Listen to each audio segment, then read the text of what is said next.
Hey, everybody, welcome to another college conversation. Today, I am here with 5 Gear Up grads from the state of Nevada. I've got Tasha here, and Kayla, and Kim, Maritzia, Elizabeth.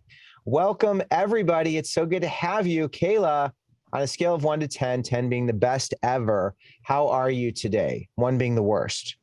I'm a 10. You are a 10. Is that for real? Yeah. I mean, I've been doing this a while, and I don't remember someone ever being a 10. How are you a 10? Well, my day went pretty good, fast, work went good, so it was just a good day. Got Wow, my look at that. Starbucks this morning. What did you do this morning? I got my Starbucks this morning, so everything was going good. Wow, that just set the tone. That's incredible. So let's just start with you, Kayla, since you're on such a high today.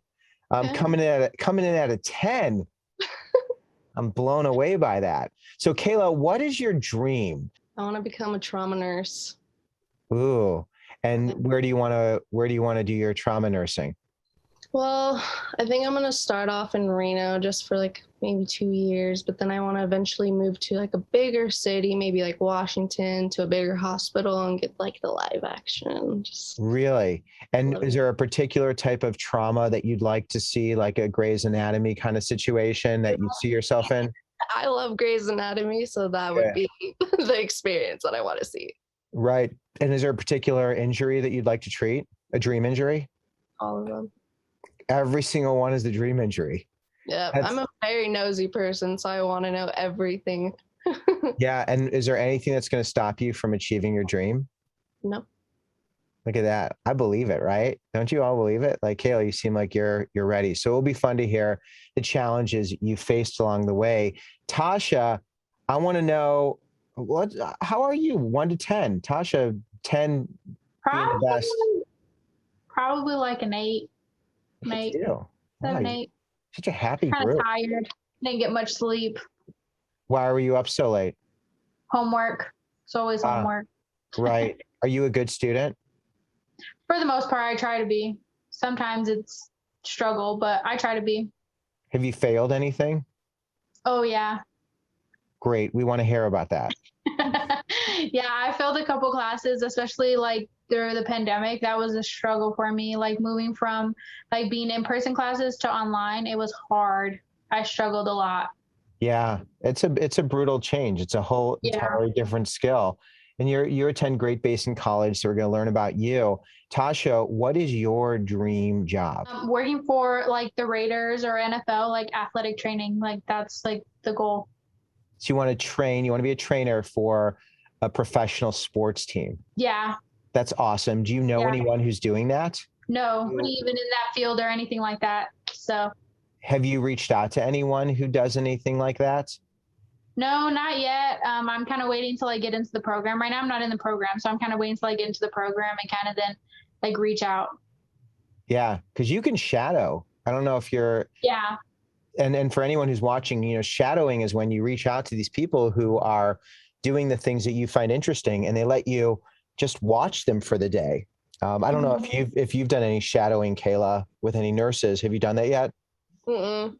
It's a really cool thing, especially for nursing, because I find that there are so many people who are in nursing who have these really unique experiences, and they share those. And it can also impact your schooling and your trajectory and what you focus on. And it's really fascinating. It also tells you if like it really feels right. And you experience that. But Tasha, it's so cool. I interned at the Tonight Show one summer, and it taught me that I did not want to be a writer for TV. Like I thought I did, and then I went there, and it was cool, but it just wasn't. It wasn't my jam, and but it was helpful. Let's move on to Kim. Kim, so you are a student at UNLV. You're a third-year student, and you have a dream. What's your dream, Kim? I want to be a high school English teacher. That is a wonderful thing to do. High school English teachers have such a dramatic impact. My English teachers, I'm a writer, were so wonderful. A couple were very difficult, painful English teachers because I stumbled in grammar. Why do you want to be an English teacher? Being a teacher in general was something that I kind of knew I wanted to do. Teachers had such a great big impact on my life growing up. and supporting me. And I think English is just something that I also enjoy. I read lots of books. I work at a library. I'm in books all the time. That's great. For people who have a hard time reading books, how about audiobooks? Are you a supporter of audiobooks?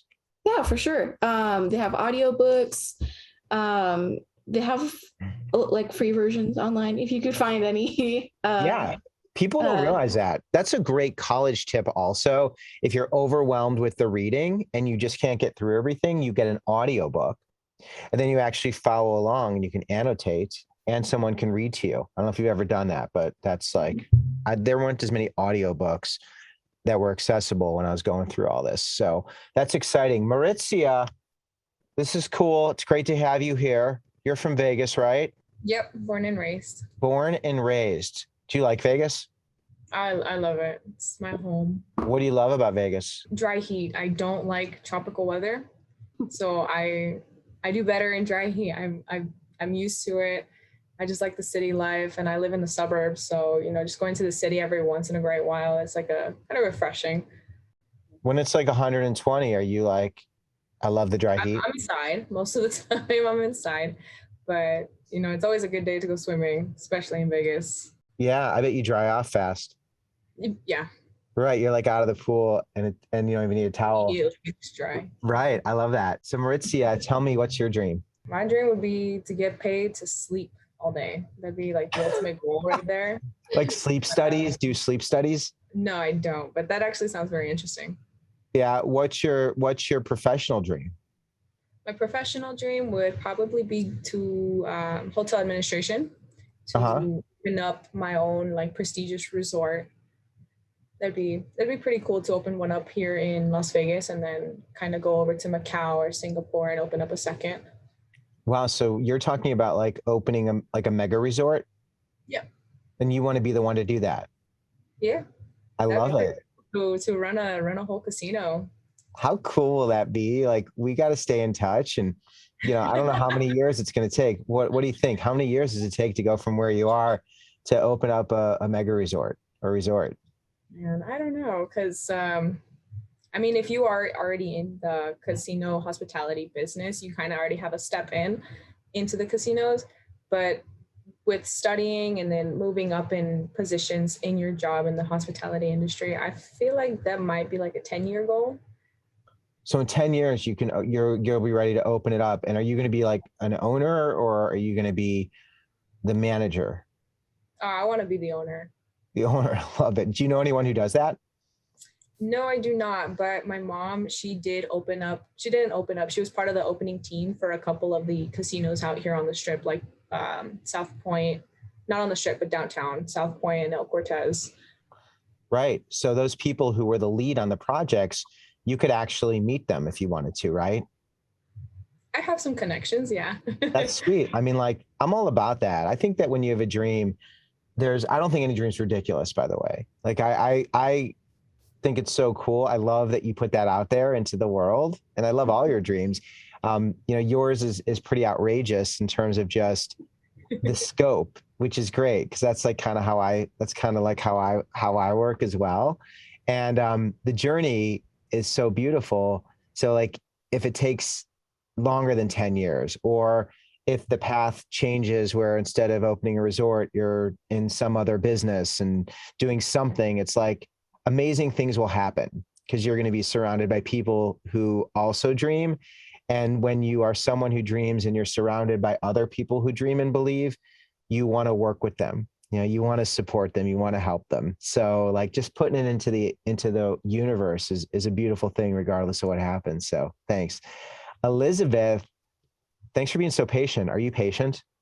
Of course. You seem to be a very patient person. I think that's probably why it took a little while to get to you, because I knew like you'd be okay, because you are. I just got the vibes for me. Yeah, like that's just what I was feeling. So Elizabeth, you're also from Vegas, right? Yes, sir. Born and raised as well. Yeah. Do you love Vegas as much as Maritzia? I mean, it's the only thing I've ever known, so it's hard to not love it, but it's also not as glam as everybody would like to think. Really? So every day is not like a movie? Surprisingly not. No, it's just going to school and going to work coming home. Right. That sounds not glam. So, Elizabeth, let me know, what is your dream? I do also want to be a nurse. I'm currently in school for pre-nursing, and the ultimate goal would be to be a neonatal nurse, and that's just working with newborns in the NICU or the newborn intensive care unit. And what makes you want to be a neonatal nurse? The babies are so cute. I just love children and babies. And so just to be able to work with them and help their families through whatever struggles they may be and their highs and their lows, I think that would be great to experience. Well, that's amazing. So you're a fourth year student at UNLV. So I imagine you have had some challenges. I know that there's a lot of people who want to go into nursing, and it's an exciting area, but it's also really challenging, right? When it comes to the classes, was there a really tough class for you, and how did you get through it? I think the biggest challenge that I faced thus far was hitting this wall of kinesiology. I think it was the first class. It's called Kinesiology 223, and it's like Anatomy and Physiology Part 1, because you do have to take 2 of those classes a lot of the times.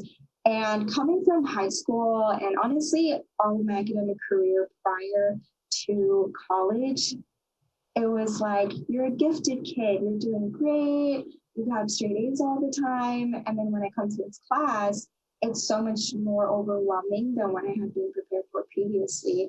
And I had to get at least a B in the class, and I ended up with a B minus. Wow. So just being so close and not making it and failing for the first time was a really hard realization for me, honestly.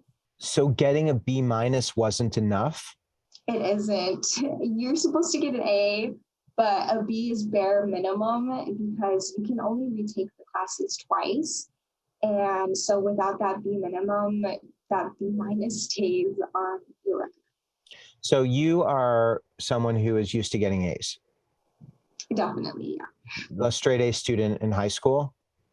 Through high school, yes. And through, I would say, the first year and a half of college, as well as I took a lot of my prerequisites and such, but that was the class that I needed. Right. So when you are in this class and you get a B minus, which is essentially failing for that particular class, how are you able to pick yourself up and continue to move forward? I think many of us, but very much specifically myself, is that we try to put ourselves in these perfect boxes where it's like, I'm going to graduate in 4 years and I'm just going to get exactly where I want to be within the next 4 years.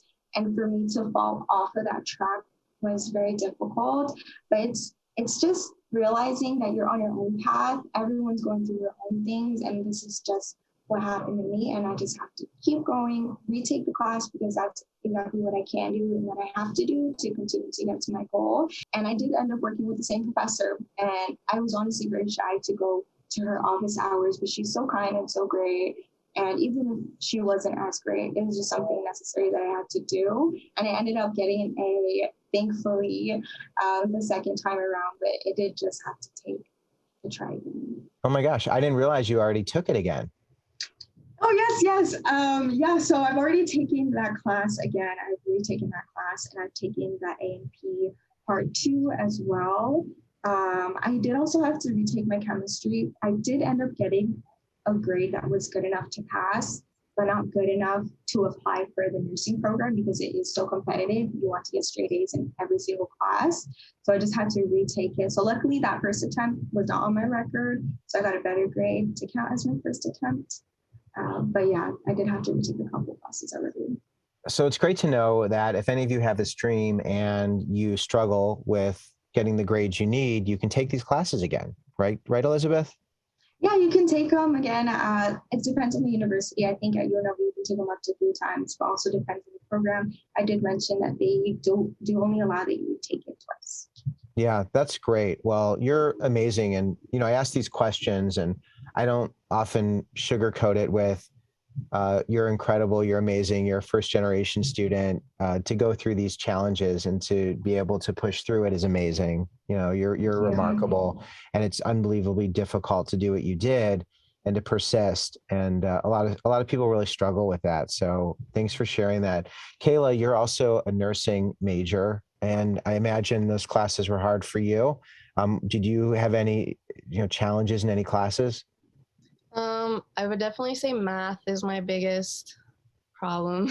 I mean, I passed all of them with good grades, but like Elizabeth was saying, like I did have to eventually retry with one of my math classes because in high school I wasn't really a straight A student. I wasn't really a good kid, and then once I figured out what I wanted to do with my life, which was my junior year of high school, and I went into college, I got really good grades and I've been getting really good grades. So when I I got a D in math and I was so annoyed and just I don't know, like I didn't want to feel like that bad kid like I did in high school. Like it was just a bad reputation for me. So when I failed that class, I just retook it again and I gave it my all and I ended up getting an A at the second try. So that's cool. So you got a D in Yeah. your college level math class, Yeah. and then you turned it into an A. Yeah, you know what? I'm actually, when I apply to it, I'm very smart. And I think like when I first went into college, I was like, it's going to be fine, like same as high school. No, I was like, nope, they're serious. Like you have to be on your A1 game. Really? So let's just take a step back, and I want to learn about high school you, high school all of you. But Kayla, you were talking about like being a bad kid. And I don't think there are kids who are bad. Like I just think people make poor choices, Yeah, and they're definitely make choices. right, and they're confused. It's like, and they don't really have a lot of direction. But give me a sense of just your background, like your family background, where you're from, what you were like in high school. So if there's someone out there who can relate, it'd be really helpful to see where they can go. So I was born in San Jose, California. Both of my parents didn't make it as far as high school. Like they didn't graduate from high school, let alone went to college. We moved to Yerington. So I practically was born, like raised in Yerington. Small town, very small town. So everyone just knows each other. I was a little tomboy, grew up with two little brothers. When I got into high school, I don't know, I just hung around the wrong group of friends and the people that just didn't want to see you strive in life. And I just got a part of that, and grades were just nasty. And I didn't Like how bad? like D's and F's. They do this thing at the high school that if you have like D's or F's, like you couldn't go to lunch. You had to stay in like lunch detention practically. So that was me every day. I couldn't go to lunch like every time that everyone else did. My junior year, I realized like, this is not who I want to become. I actually want to become something one day. And I love my parents to death, but I wanted to become something and not like end up, in a bad situation or having kids young.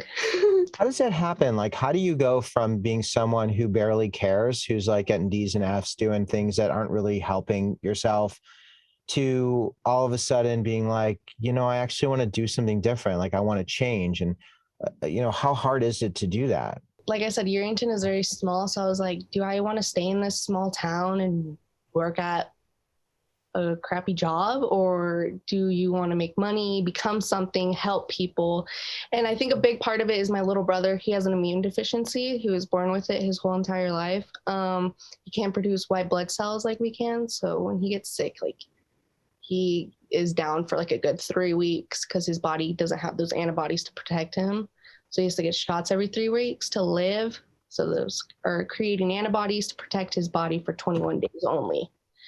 So he really inspired me to help people like him, just all different kinds of people, children, because I see that he doesn't have a normal life like we do. He's isolated and in like a little bubble. So I wanted to be able to help kids like him one day, and just anyone who has that, Yeah. anyone that goes through that. Because can you imagine just being, born with this and then going through a whole life, seeing like kids being able to go out, hang out with friends, and, you have to be isolated at home and, can't do anything because what if you get sick, Yeah, it sounds really isolating and difficult. And Yeah. then, and I'm curious, Was there somebody in Yerington at your high school, at Yerington High School, was there someone who helped you when Yes. you decided to make this change? Yes, it was my agricultural teacher. Her name was Tamara Hirschbach. So I love science. I really like science. And the first time I met her, I was in 8th grade taking a high school science class with her. And from then, she's literally watched me. She even tells me to this day, I seen her in Reno and she was like, you were a little, shit. And now you're just like, becoming like what you want to become. But she has watched me and helped me, supported me. She was like a second mom to me. And she helped me through everything in high school. I was with her through high school until like junior year. And she told me like, I see more, like you are a smart kid, like you are going to become something one day and I could see it in you. Like you're very passionate, like you're just going through like this little phase and we all do, but you're going to become something one day. And she helped me through a lot. I love that teacher. That's the best. I love it. And I know, Kim, you're going to be a teacher. Mhm. So, just hearing the impact, does that excite you? Yes, it's kind of one of the reasons why I wanted to become a teacher is I have felt that impact from my teachers and I kind of want to like pay it forward for new incoming students. Kim, who's the teacher who helped you the most and how did that teacher help you? I wouldn't say there's one. I would say that there's a couple, but Oh, I went to a performing arts high school and I was in choir for all 4 years. I would say my choir teacher the most was there for his students. He was there to help support them when it came to like their curriculum. He put it above like extracurricular. He helped us like kind of push towards where we should be going academically, if that makes sense. I don't know. yeah. What's your choir teacher's name? His name is Vogel, Timothy Vogel. Timothy Vogel? Mhm. Changed your life. That's great. So, Kim, tell me a little bit about your background, just who you were in high school, just kind of your personality and some of the challenges you faced. So this is kind of like true to who I am now still. I am very quiet, unless I actually am like close to you. So I would like call myself a little bit of like an ambivert. Like if I had a close class with no friends, I would be quiet, sit in the back. I would hate group work.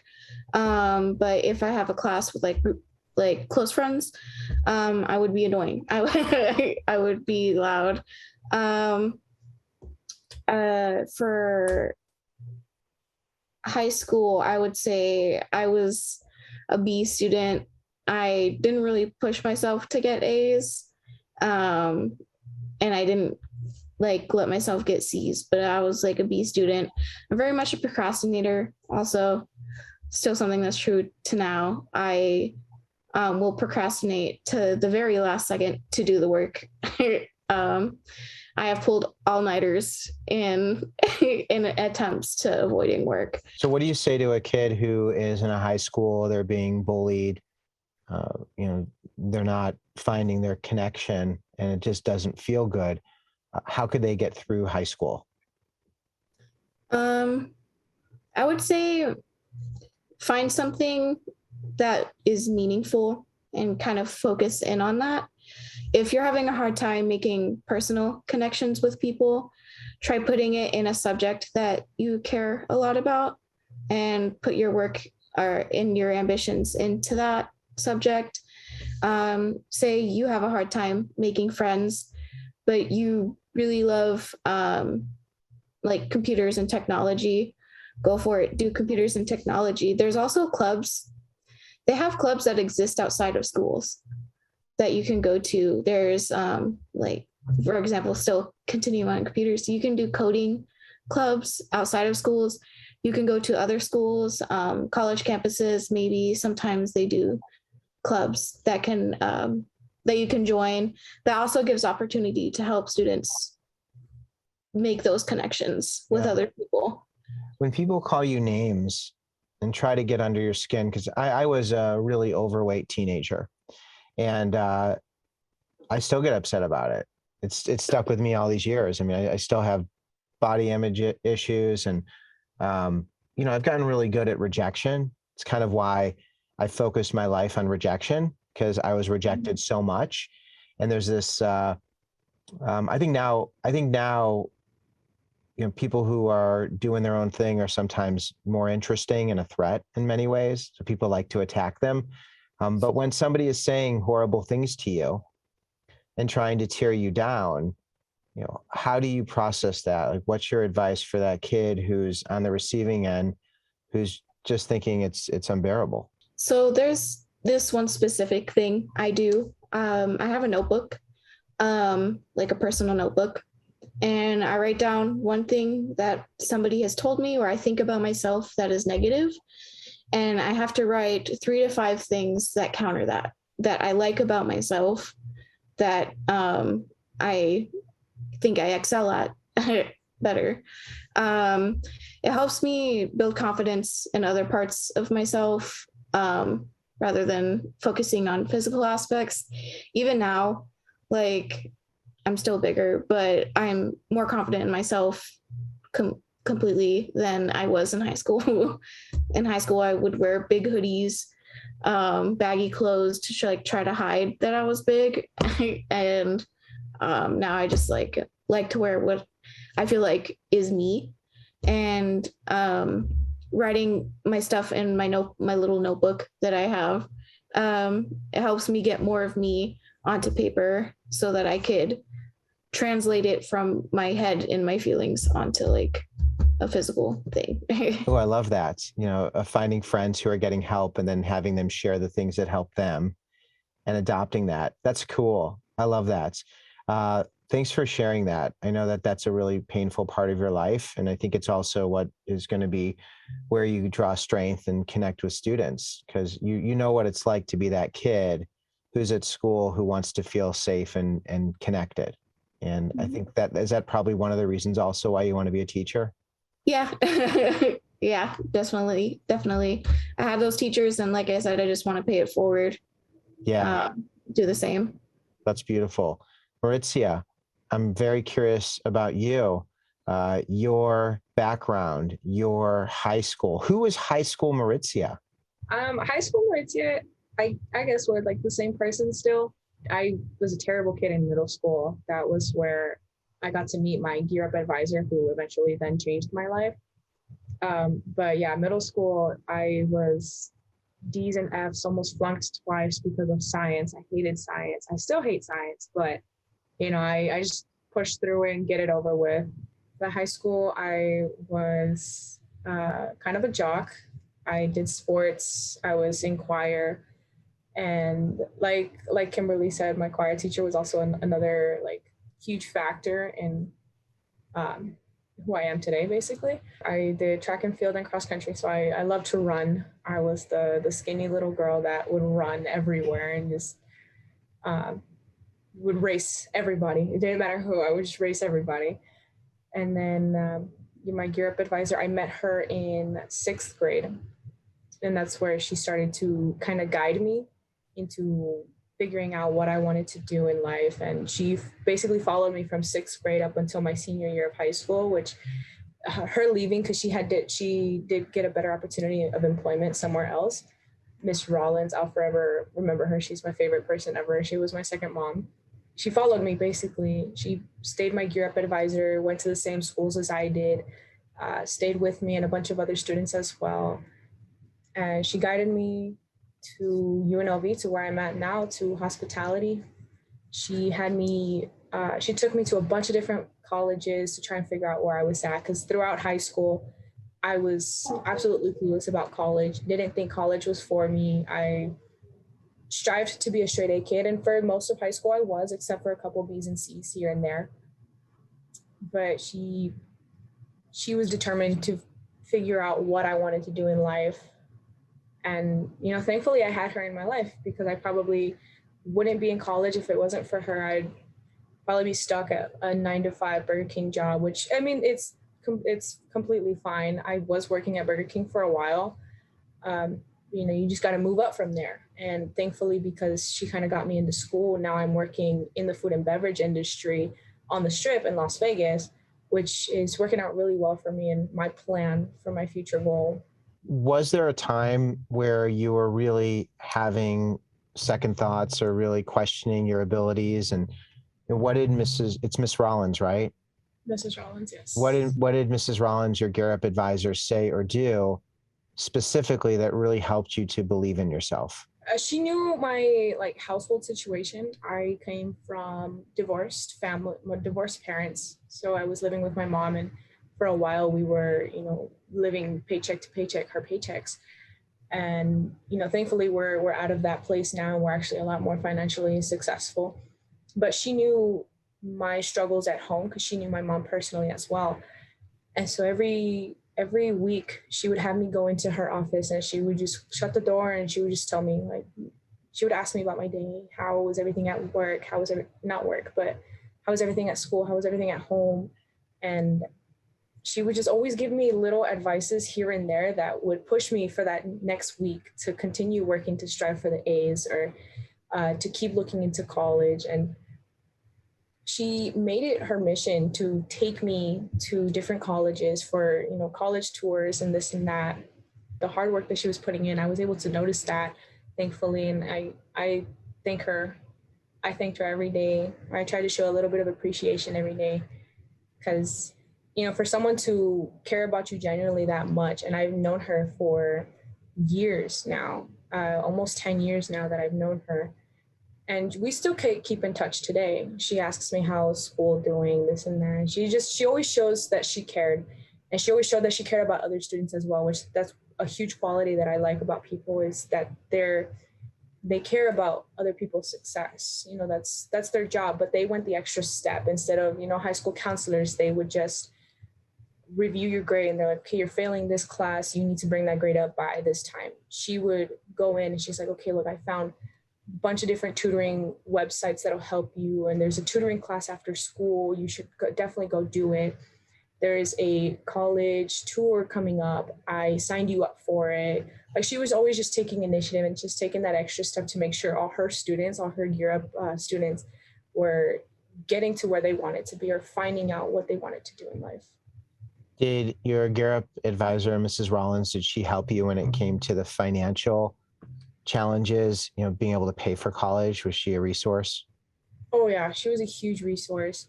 Me and my mom, we were absolutely clueless about FAFSA, as most students are, because it's a very confusing process, having to file taxes, your parents' taxes, all that kind of stuff. It's very confusing. So she would hold FAFSA nights for us Gear Up students. And she's just like, bring guys' W-2 forms, bring paperwork, and I'm going to sit down with each and every one of you. I'm going to help you guys fill this out. And we're going to do this every Wednesday. Keep signing for different scholarships. And she would have scholarship nights as well, where she would articulate or correct our essays, our answers for essay questions and scholarship essays. She dedicated a lot of her time to making sure that we were going to be financially stable if we did go to college. How were you able to pay for college? Because you mentioned that your family was, your mom was paycheck to paycheck. I think there's a lot of people in that situation, and they think there's just no way I can afford this. Well, thankfully, my parents, when I was born, they started a college fund.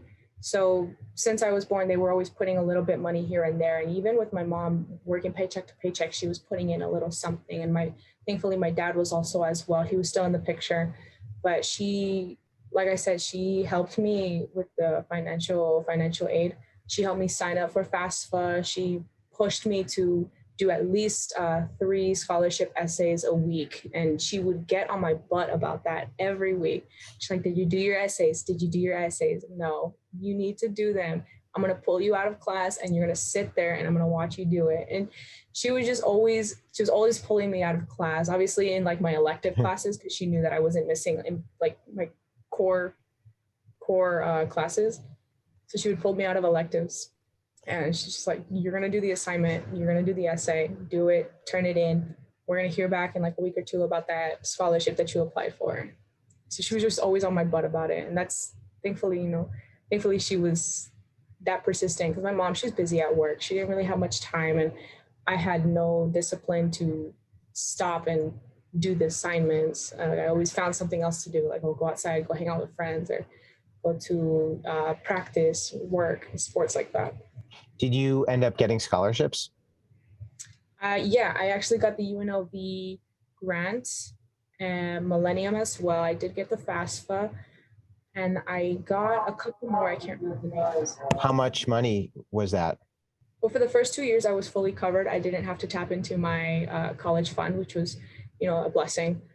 This year, because I started working, so they added my income onto my mom's. We did have to pay a little, because they're like, "Oh, you guys are making a lot of money, so you shouldn't need that much help."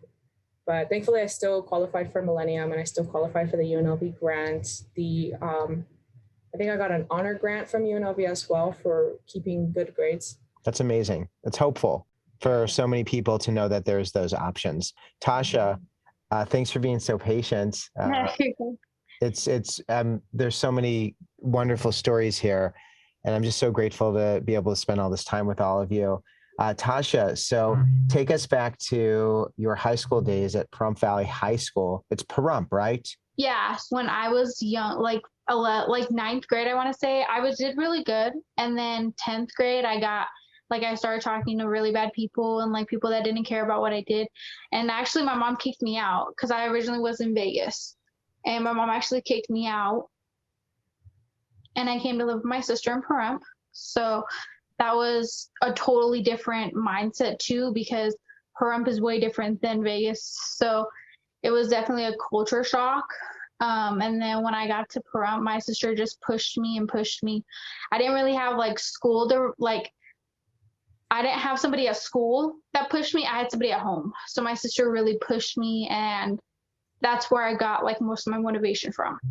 Yeah, that must be really painful to have your mom, not support you. Yeah. Not have that relationship. For anybody who's going through something like that, I know each situation is unique, but how are you able to work through that? So it helped me, because it made me like switch my whole personality around, and like not personality, but like switch my whole perspective around. And like it really made me focus on school, because before I wasn't focused on school. Like I never thought I'd be in college. I never thought any of that. Like my sister was the only one in our family to go to college. So it definitely was a wake-up call. So you were into some not healthy things. No, I just had really bad friends, like talking to people I shouldn't be talking to, like just negative energies. So my sister helped me really like, no, you don't need that in your life. Like school is where it's at. Yeah. And then you were able to kind of fix everything. What year in high school were you able to make that shift? So my mom actually kicked me out like the beginning of my junior year. So that's when I really like switched it all around. Yeah. And then when it came to college, and I know you go to Great Basin, tell me, how did you even think of going to college or start to believe that you could go to college? Definitely my sister. She just motivated me. She was like, no, like you have to, not like force me to go to college, but she was like, that's where it's at. She was like, you're gonna, get where you want to go. She kind of motivated me to like, what do you really want to do? So it was just she just really helped me. Like that's who I like look up to now. Yeah, you're very lucky to have her, and I'm sure she feels very lucky to have you. How were you able to go through the process of applying and paying for college? Well, she helped me like do FAFSA and all that, because like she already did it. So I just went through FAFSA. I talked to some Gear people in Pahrump, and they helped me too. So it was mostly my sister. Like I didn't really have like a school background. So my sister helped me. She was like, this is how you do it. Like, this is what we got to do. And she kind of like pushed me and forced me to do it almost. And then how were you able to pay for college? Mostly FAFSA. I got some scholarships, but it's mostly FAFSA. FAFSA really helps me a lot. Like my mom doesn't help me or nothing, so I mostly use FAFSA. Like that's So pretty much all I use. for people who don't understand FAFSA, just explain what that means and how important it was for you and just how much they pay or the government pays. So yeah, so they pay, actually I get I probably get maybe like 1,300 back after everything's paid for, like classes and books and all that. I get most of that back, and that helps me with like getting clothes, because my sister helps me a lot, but like now that I'm getting FAFSA and stuff, she's like, oh, now you have like money coming in, like I'll pay for like housing, but you got to pay for like, like deodorant and like household stuff. So that I really get like a lot from FAFSA. Did you have to take out loans, or were you getting grants? No, so I got mostly like grants, and like I got a few scholarships that I did essays for and stuff. So that was really it. So the scholarships, did they pay for a lot? Like how much in scholarships? Scholarships, I only got like about like $500 a semester. Like that was it. Like I didn't get a whole lot from scholarships. It's mostly financial aid. And then Great Basin College, for people who aren't familiar with Great Basin, why did you choose Great Basin? What's been the best part of Great Basin? I really like Great Basin, especially out here. It's a really small campus. Like we only have about maybe 5 to 6 classrooms. And their classrooms are set up almost like Zoom calls. So you go into the classroom and they stream from like Winnemucca, and they stream from Elko and Ely and all that stuff. And so everybody is on one Zoom call in a classroom. Okay, so it's a different kind of campus environment. It's not like you're on a residential campus and living this college experience. It's much more about academics, right? Yeah, so it really is a community college too. So the college is actually in the same parking lot as the high school. Okay. And has that been an experience that you've enjoyed? Do you feel like you've gotten a good education there? Yeah, I mean, I really like, just because it's about academics, it's not about social, it's not about your friends. It's really, you focus on yourself and you work on your own grades and you do your own thing. And there's an athletic training program for you there? No, actually, I'm only getting my associates here. And then after I get my associates, which I'll get my associates in May. And after I get my associates, then I'm going to transfer to UNLV, which I've already started talking to them and getting that process going too. Wonderful. Do you know people at UNLV? No, none of my friends or anybody I talk to really goes to UNLV. So it'll be like it'll be another culture shock, I feel like. Well, I can introduce you to a few people who go to UNLV. They're right here. Yeah. Here you go. This becomes very easy. Are any of you open to answering questions from Tasha? Could you be in Tasha's corner? That would be great. Yeah. So Tasha, Kim, Maritzia, and Elizabeth are here in your corner. So yeah, I really Darren, need questions on housing. Like that's probably like my biggest like step right now is housing and looking into all that. what's your question? Let's have them answer it. Ask this question, and then we'll have our panel of UNLV students answer your question, because it's probably a question that somebody else has as well. Yeah, so actually it was more of like pros and cons. So would you rather be in like their dorm aspect or their apartment aspect? I don't know if you guys live on campus or not. I do not, but I could tell you that dorm is probably more beneficial than the apartment, just because the apartment is more expensive and you pay it monthly, and dorm, you pay it in the beginning of the semester as a tuition. I also live at home, but I would agree with Kim that, especially because you're coming from a community college in such a small town, I think what you said about culture shock is gonna be very true, in a good way, of course. So I feel like if you decide to stay on campus, it's gonna be your best bet at getting involved and getting used to our campus life compared to kind of staying like a little bit off campus. But yeah, I think it'll be great for you to be able to just be on campus and get that experience firsthand before you decide to move away. So like what about like social life? Like do you guys do like, is it not mandatory, but like is there a lot of like big events and stuff like that where they try and get people all together?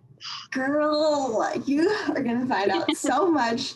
I love UNLV, honestly. It wasn't my first choice, but I don't regret it at all. I mean, I'm sure Kim and Maritzia can also tell you, there's literally like, we just had a, what's called UNLV premiere. And it's kind of just like a big, almost festival where everybody comes together and you eat food, you listen to great music, there's activities, they give out free t-shirts. They have tons of events like that. And there's also smaller things that you can get into. They have like over 300 clubs.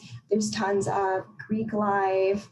There's events that you can go to on the weekly. They have live plays, just really anything that you would be interested in, they have.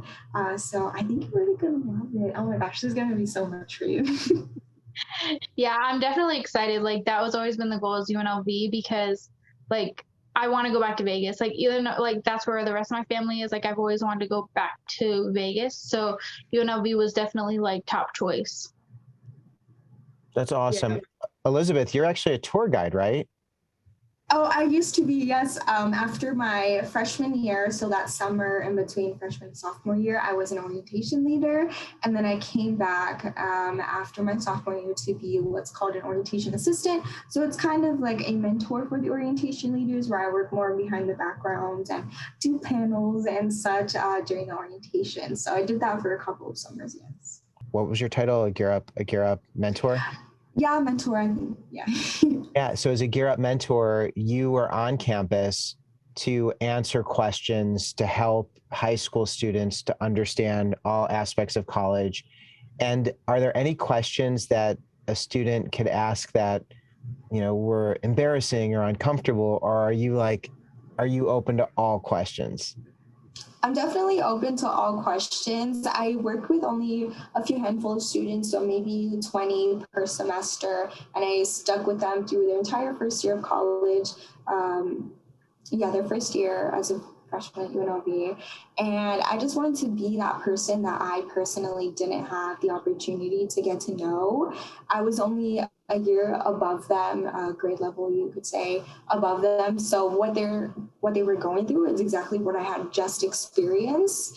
And I was able to help them with any questions that like even I had, like a lot of like financial aid was always a huge one, or even just small things like, how do I study? What is the best strategy for note taking? Or like Tasha had asked, like, what is there to do on campus? And of course, get to know them on a personal level. So I definitely enjoy that. And I kind of wish that I had someone, I guess, like me on campus, especially with something so new, because a lot of them were first generation students. A lot of them come from low income families, which I can also relate to. And I live on the east side of Las Vegas, and a lot of students came from the east side as well. So I really got to know them. So Elizabeth, how were you able to go to college? How were you able to pay for college? Yeah, definitely. Like some of the ladies here, I depend a lot on FAFSA, which is just a financial aid application that you can apply for every year. I don't know when this is going up, but October 1st, everybody, that's when it opens again to reapply. I applied for a scholarship at my school, and luckily I did get that, but it was only, thankfully it was, I believe about $2,000, but it did only last me for 2 semesters or a full academic school year. And UNLV helps me. They have their own personal grants as well that they give out to students. And maybe every other semester or so, I do have to pay out of pocket, but thankfully it's not a tremendous amount where I can just pay that from my own personal job. So going to college, roughly how much does it actually cost you out of pocket? Out of pocket, I would say, I think the most I have spent thus far on tuition alone between $800 and $1,000. And that would be, I think in one semester, yeah. Sometimes the FAFSA isn't so kind to me. So I do have to pay a little bit more, but luckily this semester I haven't. And that is just alone with tuition. I still have to purchase books if need be, and right. materials, of course. Right, but you've been able to do it. And I think that piece of like when it comes to money, if there's a student who's watching and they're thinking, I just can't afford college, do you think that's true? Or do you think that everyone can find a way, especially if you're from a low income background or a first gen student? You know, it seems like there's always a way, but people don't know that. Is that accurate? I feel that many students do feel that way. I was also like that person where I just felt like it was a little bit unattainable. And that's why I personally went to my local university. I couldn't go far away for the same reason. And a lot of people don't realize that there's a lot of free money. It can be a little bit difficult to attain. Honestly, you do have to put in the work. You heard some of us on here say that we did essays in order to get those scholarships. They don't just give it away as long as you do qualify. There's different scholarships just for things that you're into, things that you do already, for your major, for being who you are. Like I can find scholarships for being Latina or being Hispanic. So you can find scholarships like that as well. It just takes some research on your behalf, but you can honestly just go on the internet and start searching from there too. So you've gotten a scholarship because being Latina?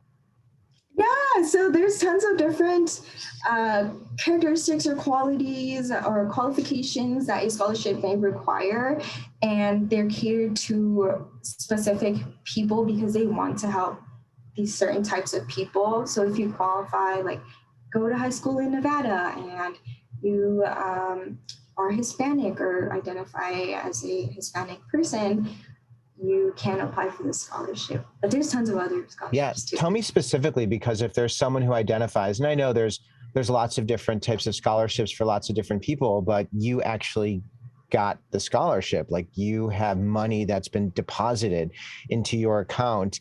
Which scholarship and how much and what did you need to do to get it? Oh, I would have to search it. I'm sorry, I don't know it off the top of my head. But I did go to, I believe on it, I think it might have been like scholarships.com, like one of those websites. And they just ask for your personal experiences and for the goals that you were trying to reach. And I definitely recommend that you just be the best version of yourself and be authentic when it comes to these essays, because a lot of times I would say that is what they are looking for. They're looking for real people, and they're looking for people who are passionate about the things they're looking forward to. So Yeah, that's cool. I love that there's so much money. I've talked to lots of students who have talked about once they let people know what they need, they're shocked at how many resources are out there. You know, it's like you just have to let people know, and sometimes people are a little too proud to let people know, but there's just so much help available. So I love that. How are you, Maritzia, at asking for help? Can you say the question one more time? How are you when it comes to asking for help? Well, I definitely did go to my Gear Up advisor from high school, Mrs. Rollins. She was really the only person I really felt comfortable talking to about college, other than my mom and my dad. But, you know, sometimes they were too busy, so I would just go and text my Miss Rollins, and she's like, hey, what do I do about this? Or is this, should I apply for this scholarship? Should I not apply for this one? Or do I qualify for this thing? Or do I not qualify for FAFSA and this and that? So really, it was because I felt like she was my second mom. It was super easy to ask her for help. But like Elizabeth said, some of those essays and the scholarships they are kind of hard to apply. They don't just hand them out for free. And there is one for Hispanics. There's a couple. If you went to, like she said, a high school in Las Vegas, and I know there's one for my school specifically, Las Vegas High School. There is a scholarship just for being an alumni from that school and just for doing sports. And if you do sports, you get, there's also scholarship opportunities from that. You can get a scholar athlete scholarship, which those come very, very handy. I didn't get one, unfortunately. I can't remember for what reason I didn't qualify for it, but I think that's around $500 to $1,000 worth. It just depends on your qualifications. But yeah, I would always ask my my Gear Up advisor. I rarely ever talk to my counselors. was Gear Up for you. It was Gear Up 100% for me. Yeah. And Kayla, you had a similar story, right? Yeah. When it comes to Gear Up, give me a little sense of just your Gear Up experience and who's helped you and the impact that Gear Up has had on your life. So I didn't know anything about Gear Up until I think my senior year. They were doing this Gear Up little assembly at our school. So I went to it and we got to learn about like the different colleges where you could go. And Tawny, she was there and she's my Gear Up coordinator now. After watching all those videos and stuff, I was like, like I want to go to Western Nevada College. So I talked to Tawny because she was the Gear Up coordinator for over there. And she put me on like the right track on what to do because I had like no idea how to apply to college. Like I come from a low income family, so like I was like, there's no way I could pay for like college. And she's like, oh, like there's financial aid and just like all this stuff. So we met up after school one of the days and she helped me do all the FAFSA financial aid, and we even got my mom in there. And I got like the Pell Grant from there. So I was like, wow, I can actually like, get a little grant to help me to go to college and stuff. And honestly, I love Tawny. I still talk to her to this day. I even transferred to like TMCC. I'm going to go back to WNC because like that's like my favorite school. I don't know, like something about that school. It's just like so open, like arms and just sweet there. She helped me through a lot. And even right now, like I ask her, I'm like, which classes? Can you still help me? She's like, yeah, of course. That's the best. I know Tawny as well. And Tawny's a bright light, and Tawny just wants you to be successful. She's so sweet. Yeah, she's great. And she's totally committed and in your corner. Is there a time, Kayla, where you were, and let me just take a step back just for context. So like you were a high school student who really struggled, you're talking like D's and F's, you really got it together later in your high school career. But getting it together later in your high school career, you were still able to apply to college, get money for college, and go to college, correct? Yes. So does that surprise you that you could be a student who could struggle so much in high school and still be able to go to college?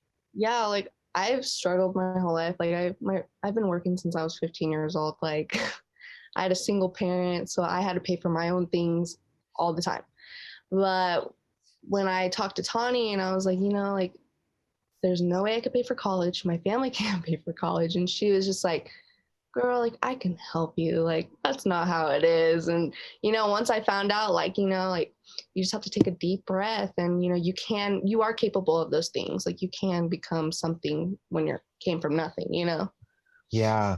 Is there a time where you were questioning yourself or maybe wanted to quit where you turned to someone to help you? So, see, Tawny comes in a big role of this because I want to say the second semester of my freshman year, I was like, I don't know if I want to do this. Like, college is so hard, and she sat there and we texted each other, even FaceTimed. We sat there and just talked. Like, she's pushed me a lot, and she's like, you could do this, like. Just kept pushing me through a lot of my school. Like I said, I talked to her for everything, questions, everything. She's always so quick to answer me and help me through anything. But my lowest point, she's even got me out of my lowest point. Like even I would drive all the way to Carson just to talk to her. What was the lowest point if you're comfortable sharing? I would just say like the classes, because like in high school, at least for my school, like if you missed an assignment, like they would at least give you like a couple of days, and I didn't know, like I said, I didn't really take school serious throughout my life. So once I flipped it around and I started going to college, like, there was due dates, like you had to turn in those papers on that exact due date. If you didn't, you had like an F, and I didn't want to have those grades. So like it was a big shock to me. And, Tawny, she'd always just tell me like, take a deep breath. You got this. You can do your homework. Cause I procrastinate a lot too. I've stayed up at 2 a.m. trying to do homework, but she's sat there and told me like, you got this, and Yeah. I appreciate that woman so much. Yeah, that's Even when wonderful. I bother her, I'm sure I bother her. And it's okay, but she is like this such a warm person and I love her. That's the best. That's the Yeah. best. Tasha, what was your most uncomfortable experience in college, and how did you get through it? Probably like going to teachers and asking for help. I think that was the most like hardest thing because I'm not a type of person to ask for help. Like I would rather just struggle and just try and figure it out than go to my teachers and ask for help. Because I always felt like it's a dumb question. Like they don't care about that. Like it's a dumb question. Like they're gonna look at me like I'm stupid. Like let me just see if I can figure it out. So probably going up and like asking for help and asking for tutoring and all that stuff is probably like the hardest thing. When you actually reached out and asked for help, what was the response? A lot of them are like, oh, that's not even a stupid question. Like a lot of people are like, other students are having the same issue. Like here, let me host like a tutoring, or let me direct you to this person that's who like who's been helping like the other students and stuff. So it was more of a help. And I afterwards I was like, damn, like I should have just asked for help from the beginning. Like I don't know why I didn't. It's scary to ask for help, isn't it? Yeah. Elizabeth, do you feel that as well? Oh yeah, especially I would say that I'm still a shy person despite all the things that I have talked about thus far. It's very hard and intimidating, honestly, and you do feel like you have dumb questions and that they have better things to do and that you can just find it in the textbook or something. Why do you think that's your inner dialogue, Elizabeth? I like to think of myself as a very independent person and that I do not have to ask for help or because I've always had to do things for myself.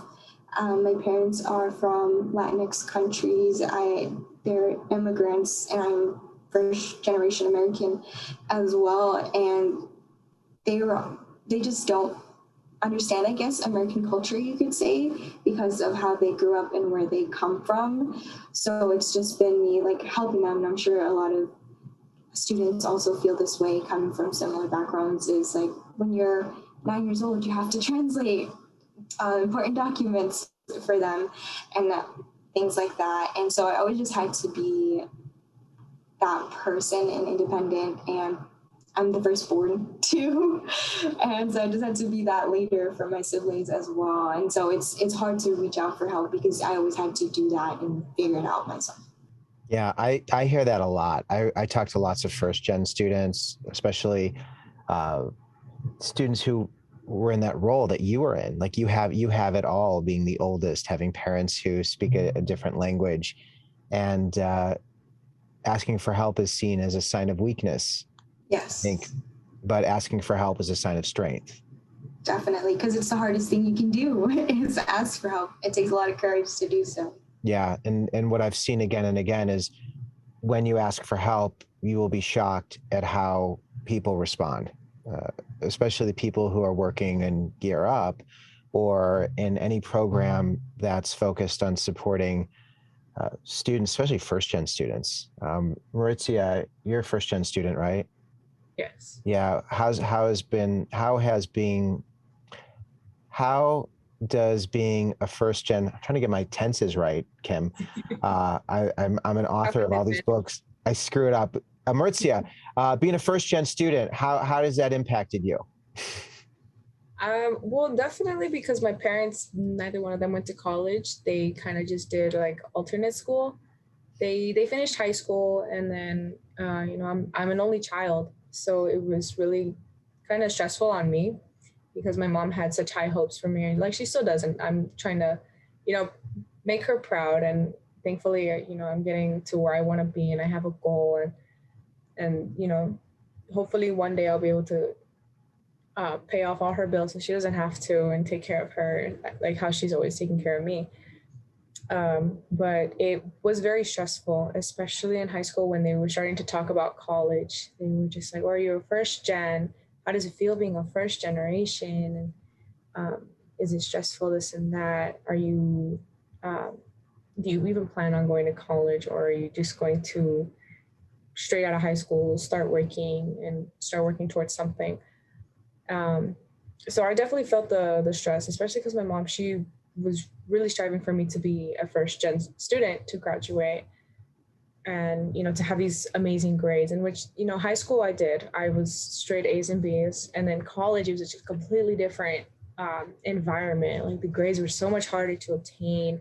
Studying would turn from 2 to 3 hours to like 8 or 9 hours a day. And then because I have anxiety and my school kind of didn't prepare me to take exams like midterms and final exams, because we had this 2-2-2 policy where if you had A's and B's in your classes and you didn't have no more than 2 tardies, 2 absences, and 2 dean referrals, you didn't have to take midterms or final exams. So, I mean, it was a great thing in high school because I didn't have to take exams, and you basically got 2 or 3 days free, and you would just sit in the lunchroom and just play board games, do whatever. Like they really were super lenient on us, which was great at the time. But, going into college, having to, like, you're forced to take the midterms, you're forced to take the finals, having to now barely learn how to test take, how to note take, how to study efficiently and, proficiently. That was very difficult. And, I'm trying to make my mom proud and become a first gen graduate. It was just a lot more stress added on to me. But, after you get the hang of things and you start to learn more of how college is, and you kind of learn a rhythm. After like your first year, you start to learn a rhythm. Like, okay, I work best when I take notes this way. I work best when I split my study time with 4 hours here, 2 hours here, and then another 2 hours later on. So definitely trying to find a like a rhythm or a pattern to work efficiently helped me with the stress of being, only child and first generation. Was there an academic support service or a place you went that helped you to get on track to figure out how to study or deal with anxiety?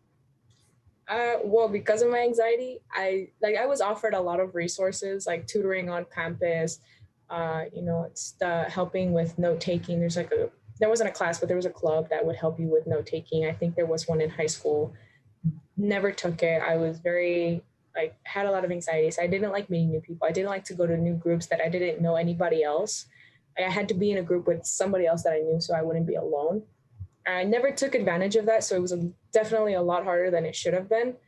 I feel like if I had like that little ounce of courage, or I knew somebody, I would definitely be a lot more stress-free than I was the first year. Even now, being like going into my junior year, I still am learning a couple things, especially with COVID hitting and everything going virtual. That took a huge hit as well.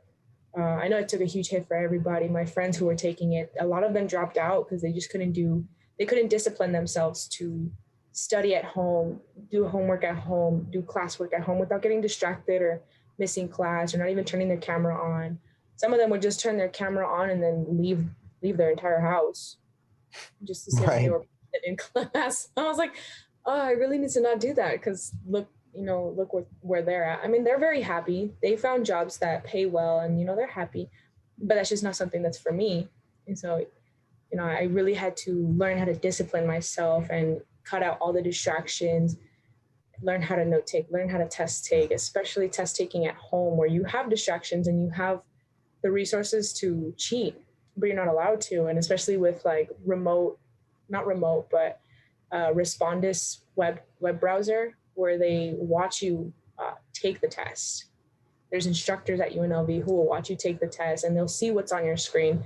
So having that distraction of, oh, you have the book right there, you can just look up the answer, but wait, they're looking at you in the camera. It's a lot of discipline to learn.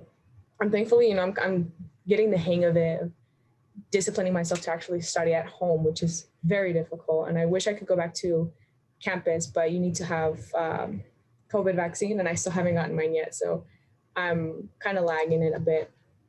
Yeah. I had one more question for you, Maritza. Oh, so you mentioned anxiety and you're in hospitality, which is interesting to me because hospitality is a lot of interacting and engaging with people you don't know.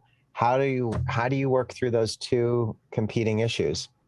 It's It's difficult. Yeah, I'm trying to work on not having so much anxiety. Like right now, my palms are sweating. Even I'm in the comfort of my own home, and I'm already sweating. But um, it's really just trying to summon up all the ounces of courage that I have and put myself out there, especially in the food and beverage industry where you have customers coming in and out, and they complain, they compliment, they tip, they don't want to pay, they pay too much, and you have to communicate with them in an orderly fashion. And so having to learn that and dealing with my anxiety, there's times where my managers will be like, "Oh, go deal with that customer," and I'm like, "But I really don't want to." Like I know like that's a scary thing for me, but having the right people to push me to be a little bit more extroverted instead of introverted, um, I think it's helping me learn how to deal with anxiety. Really. It's a big issue. A lot of students struggle with mental health and dealing with challenges. I have a therapist who I see on a regular basis. Have any of you taken advantage of that? Are you comfortable sharing, in terms of just getting help, being able to work through those emotions? It's not something that everybody does, especially I think first generation students. Sometimes they're even a little more reluctant, just culturally. I don't know if you've seen that or can speak to that, to encourage someone who is dealing with any of these bigger issues to get that help. Is there anybody who can speak to that? I mean, I can a little bit. Spring 2021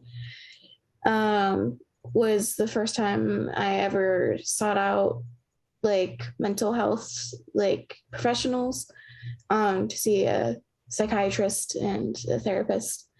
I'm on depression medication. I've been diagnosed with major depression and minor anxiety.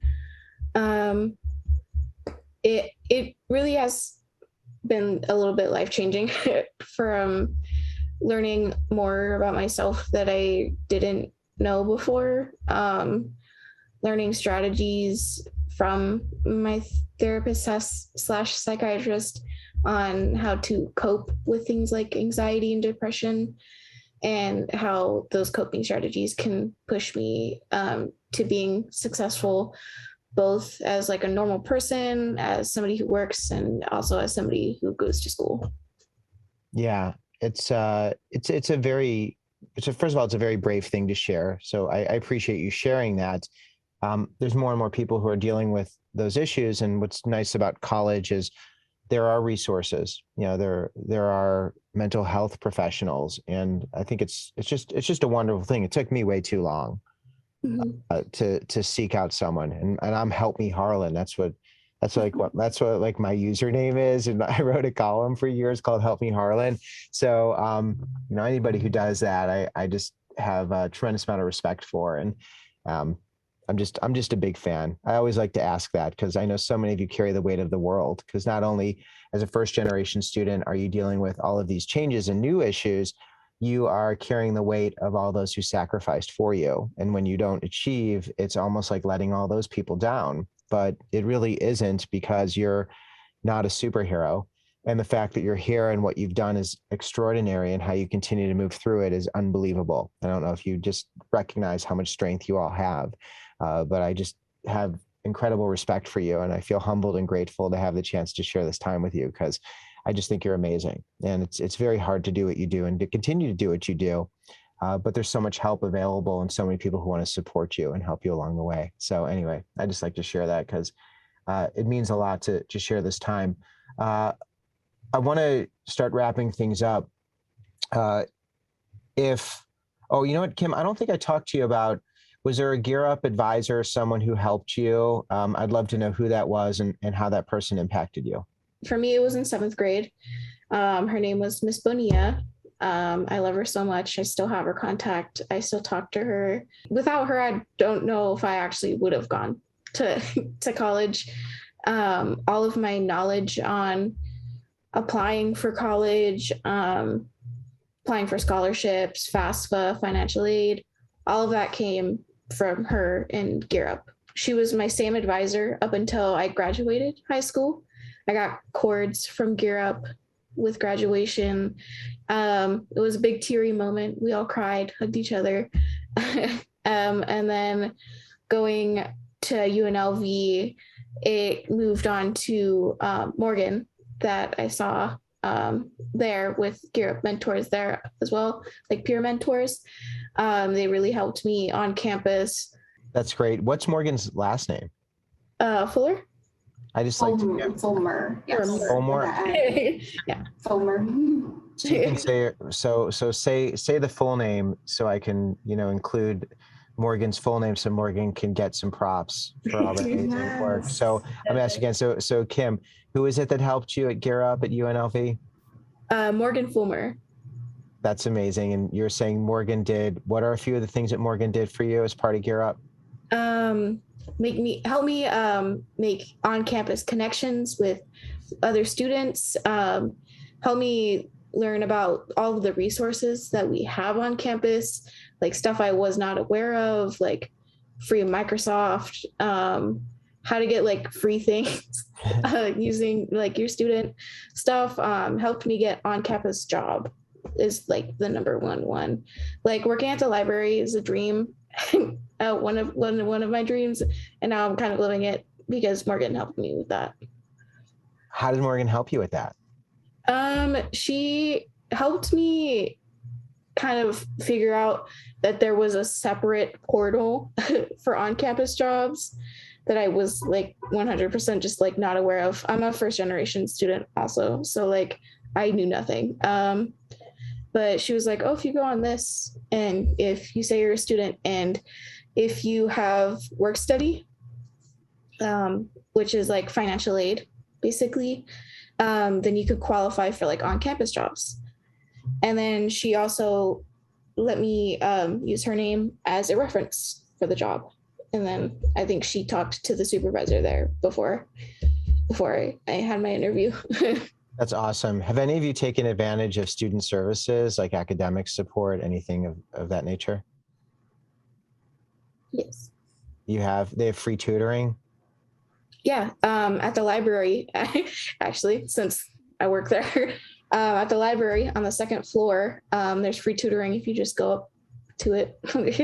There's also the writing center, which is very big. If you have trouble writing essays for college, formatting, writing a thesis, all of that, you can go to the writing center on campus, and they do like free consultations for students. Tasha, is this exciting you about UNLV? Yeah, I've been to the campus a few times for Gear Up. Like I want to say my senior year I went, and I've always liked the campus. Like it's always been like welcoming, I feel like. Yeah, well, you know some people, and Kim's gonna be there, so like just go to the Yeah, I'm probably gonna like steal her email or something off of all these things, and just be like, so I have questions. Yeah, totally. Send me questions. I love it. This is so awesome that you can find each other through this. There were two more questions I had. I'm going to ask you. I want to know advice that you would give to yourself if you could go back in time. That's the last question that I'm going to ask you. But there was one more thing that I wanted to touch on. Oh, so a lot of you go to UNLV. It's a huge school, and you're coming from a high school that's I'm sure a decent size, right? Is that Maritzia Las Vegas High School decent size? It was a pretty large school. It was mostly, I think it was like 90% run by the Latino community. So mainly Latino community school. So going from that environment to UNLV, a big campus, do any of you have any suggestions on how someone who's coming from high school, a pretty, close-knit community, enters this huge university? Elizabeth, I know that you worked a lot with helping peers. Do you have any suggestions? Yeah, I would definitely suggest to just find your group, because it can definitely be intimidating going into a classroom and saying that there's maybe 100+ students, in that room alone, and it can just be a little bit scary. But there, like I mentioned, like our personal campus, there's tons of clubs. So there's even like a Disney club, there's a pizza eating club, so you can definitely get started there and just find the people that you connect with, because they're going to make your life a lot easier, honestly, and they're going to help you integrate into what college life is like. And don't be afraid to try new things, because I know I just keep saying it's scary, because it is scary. Like, I got lost on my first day because I didn't want to ask anyone for help. But don't be afraid to just talk to people, because everybody's on the same boat. I'm sure everybody's feeling the same jitters that you're feeling. So I know you're in Sigma Omega Nu, which is a multicultural sorority. Explain what that is for anybody who's interested in joining. a lot of people don't realize that there is a multicultural council, so totally separate from the Panhellenic Council. We have our own little community of sororities and fraternities that are based around multicultural connections. My sorority specifically, if you wouldn't have guessed, is a Latina interest sorority, but we of course accept people from all types of backgrounds who would just like to have a sisterhood and create bonds and get to know friends. And I honestly didn't think I would be a sorority person because of what they show on media and such, but we have our own close little tight-knit community where we hang out and relate on different levels, and I definitely enjoy it, and I don't regret it, and I love them so much. Yeah, that's cool, and I'm glad that you're a part of that. And if anyone's interested in that, because it's a whole other side that people don't know about Greek life, and that there is the multicultural sororities and organizations. So that's awesome. Kayla, one more question for you about being in a community college. What about navigating a community college environment and like finding connection and community? What are your suggestions? Well, WNC is definitely, it's big coming from where I was from, but it's really easy. I mean, when I first went to college, obviously I was like, Tawny, can you meet up with me and like walk me to my classroom? Like, don't be afraid to reach out to your Gear Up like coordinators. Like I said, the whole school's very like open arms and helping. Like if you get lost, there's always someone there at their door, just like navigating wherever you need to go. Like I said, it's a very good environment there. So Kayla, tell me about the tutoring center.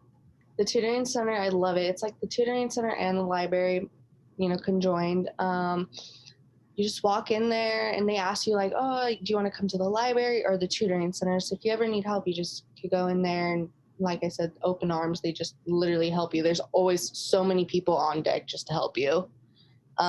They have like a lot of cool stuff in there too. Like they have like their own little cubbies with doors that you just go in with another person and they just help you. And it's so cool. So any issue, any subject, there's someone there who can help you. You just tell them what you need. Any subject that you need, there's any person for any subject. And it's free? Yep. You just have to ask for help. Yep. You just walk in there and just say, I need some help. That's awesome. I love it. Yeah. Is that how you were able to recover from that one grade? Yes. But so my tutor wasn't really a tutoring person. I met him through Tawny. His name was Austin. I guess you could kind of say he was like a tutor. He also went to UNR, so he was like, oh, I could just help you with your class too. And I was like, okay. Nice. So you got that help. That's great. Yeah. Well, I love it. And I love that you're all doing such cool things and you're on such an amazing path. And you've come from really challenging backgrounds, some of you, incredible obstacles that you've been able to overcome. And looking back at those obstacles and being able to reflect, if you could go back to high school and see high school you, Tasha, you can walk through the halls and boy, you had some pretty big changes and challenges. If you could see freshman high school Tasha, what would you tell you that would help you to get to where you are today? Don't focus on friends. Like totally like just focus on you. Don't worry about what your friends are doing. Don't worry about who they're hanging out with. Just focus on you and doing school and just focus on you. Like you. It should be about you. It shouldn't be about your friends. Yeah. You're the most important person. And Yeah. you really are. And I think it's hard to see that in high school. So thanks for reminding everyone. Kim, if you can go back to high school and see freshman you, and I know you've been through a lot and really matured in so many ways, it sounds like, right? It's been a journey. What would you tell freshman high school Kim? I would tell myself just to like probably just like chill out, like relax. It's okay. You have time. You have time to like do all the things you want to do and all the things you need to do. And you don't need to stress out about getting things done so fast at an early age. Like it's okay to be young.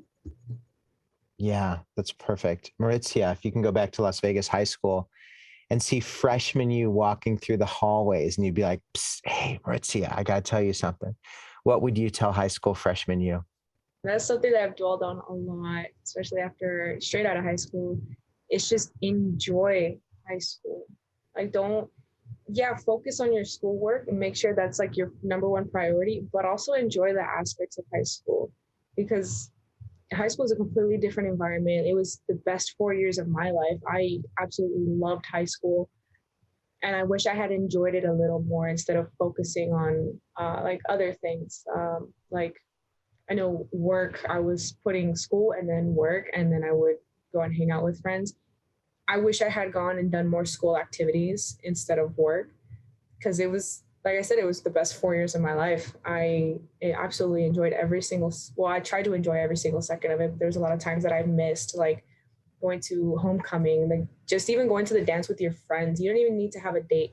Just going to the dance with your friends. It was an experience that I feel like everybody should experience, you know? It was just enjoy high school. High school. Once it's over, those friends that you made, they all go to different colleges. They all move out of state. They lose connection. You're not going to talk to them no more. So just enjoy the time that you have with them now, because we're not all guaranteed that tomorrow's there, you know? Thank you. Elizabeth, if you could go back in time also to Las Vegas High School, right? Like you're going to the same place, school, yes. Right? You might have seen Maritzia walking around, or gone to one of her athletic events. But Elizabeth, if you could go back in time and see high school, Elizabeth, what would you tell you? I wish I would have gone to more events. Unlike Maurizia, I wouldn't say those were the best years of my life. It was just something that I went through and something that I just had to do. It was just high school. And so I've taken more advantage of the events and opportunities and resources I have in college, because I wish those were things that I would have done in high school. And I would say to study more, to do better, and search for more scholarships and retake the ACTs. You know, I didn't know what ACTs were. I didn't even take my SATs. Nobody told me what that was. So just things like that would help me in the future, and especially going to college, for sure. Yeah. Are you going to go to a grad school program, Elizabeth?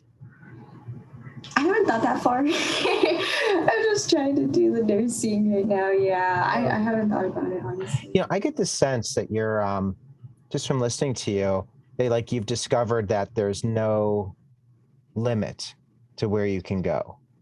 You know, Yeah. I feel like you're feeling that, and it's like, I don't know, just as someone who's just an observer, you know, I think you kind of got a taste of that. Like, I get the sense that maybe if you knew all those things, maybe you would have gone, maybe your path would be a little bit different. Or, you know, you're saying you stayed in state, which is wonderful, and UNLV is amazing, but like, you know, you can go anywhere and do anything. And I think you realize that.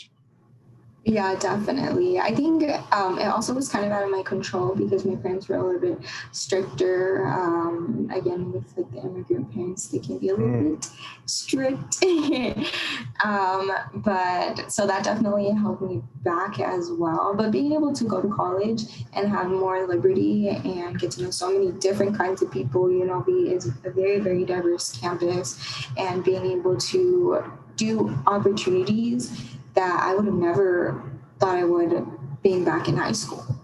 You know, like I said, I was a shy person, and just taking those risks, I promise you, you will not regret them. Yeah, that's great. I know I'm going to wrap this up, but I just want to hit on one thing.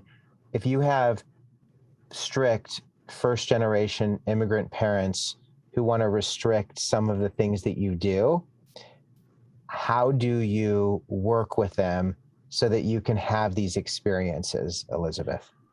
So in high school, hopefully my family don't see this. Oh, they're going to see it 100%. Yeah, you just, do things in secret, I guess you could say. Just do things that they don't know of because you weren't allowed to. Oh, excuse me, you weren't allowed to do them. But now that they understand that I am getting older and have earned their respect, have always been I guess you could say, loyal daughter. I've never rebelled or anything like that, honestly. And so they just feel like I deserve to have more liberty and more freedom and the chance to do the things that I would like.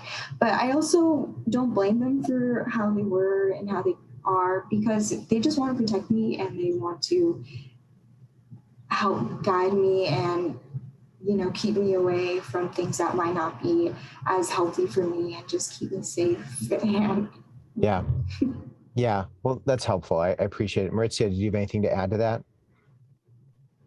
Yeah, like she comes from a very strict household. My mom, she's from an immigrant country.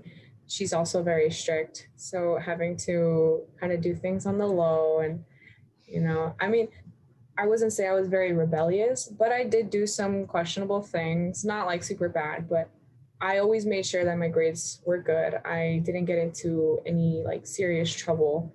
So, I kind of felt like I earned it in a way, but I still wasn't getting it. So everything was like on the low. Couldn't sneak out because my mom made sure that I had dogs so that they would bark as soon as I touched the door. So couldn't for sure do that, but like just just doing things on the low. College gave you the freedom, like being patient, and then knowing that when you get to college, you're going to have more of those freedoms. Was that something as well? Freshman year of college is when you get the worst schedules ever. Like I had 4 hours in between each class and I could go home and then I'd have to drive back to campus. So in between those 4 hours, I would go explore Las Vegas. And I kind of got my freedom there. Mostly because my mom, she didn't know, but after, I'm barely now getting my freedom, and I understand I'm the only child, so she wants to protect me. So I respect that, but college definitely did give me like a sense of freedom, and I kind of found who I am in college because I was able to go through that kind of stuff.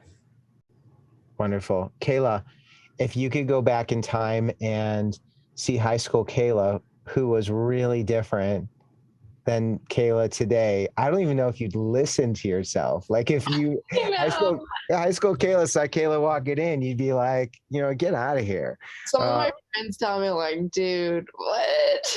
Right. Like, what would you tell you, Kayla?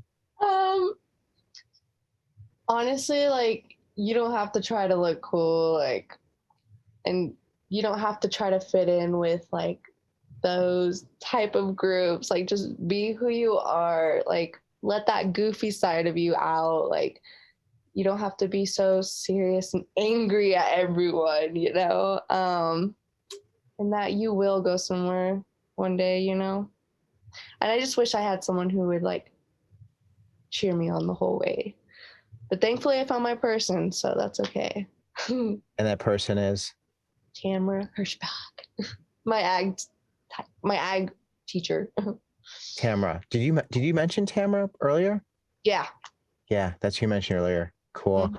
Well, that's great. Well, you are all so fantastic. Before I sign off, I just want to give you all an opportunity. Is there anything else you wanted to share? If there's someone in some place who maybe is in middle school or high school and they just happen to come across this, is there something that you didn't include that I should have included, or something that you wanted to communicate before we wrap this up? I would like to say to do your best and do what you love to do, but also do not care so much about the people and what goes on in high school, because looking back, I couldn't care less about high school. Like once you're outside of high school, that's like the very least of your worries. And it just like doesn't matter anymore. So some of the things like don't even matter once you get past them. So definitely just do what you love and do your best, because afterwards it's just a whole new life. Yeah, it seems so big at the time, but it really becomes so small once you walk through those doors and move on to the next chapter. And all of you are doing such cool things and growing and have these amazing dreams. And if there's anyone out there who wants to ask you any questions, are you open to them reaching out to you? Because we'll include some contact info. Is that cool? Like, are you cool with that, all of you? So you're really open, and maybe someone will see this in like several years and be like, hey, I saw this. It's kind of old, but can I still reach out? Are you cool with that too? Yeah. And then Maurizio, when you're opening this amazing resort, someone's gonna be like, hey, I saw this thing when you were like, just dreaming of doing this. And they'll be like, can I still reach out to you? Can they still reach out to you even when you're like a mega developer? Yeah, most definitely. All right. That's the best.